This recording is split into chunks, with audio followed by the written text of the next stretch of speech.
Aksidente at nalapnos ang katawan ng isang lalaking umakyat sa poste ng Meralco sa Quezon City. Yan ay matapos daw siyang pagbintangang magnanakaw. Kaya Rescue 5 saklolohan niyo.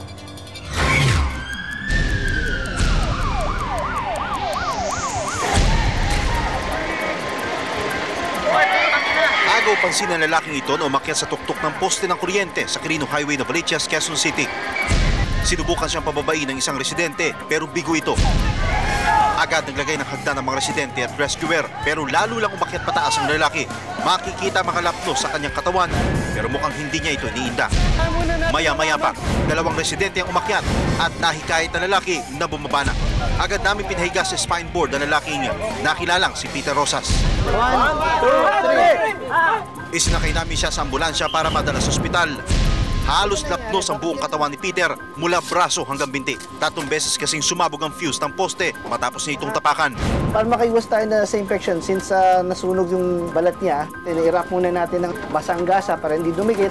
Tapos lubutan ng dry na gasa. Habang papunta sa ospital, nalaman namin ang dahilan ng pag-akyat ni Peter sa poste. Bakit ka umakyat doon? Papakamatay.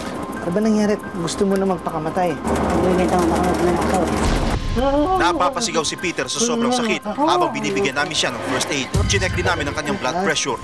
150, 110. Mataas yung BP niya. Malamang dahil sa sobrang sakit ng nararamdaman niya ngayon. Nagpapagaling na ngayon si Peter sa East Avenue Medical Center. Benji Durango, Rescue 5. Ulitin po namin sa anumang insidente, tumawag agad sa Rescue 5 hotline sa numerong 922-5155. Dalang Rescue 5 mula aksidente sa kalsada hanggang sa bahay mo. Aaksyonan, ora mismo.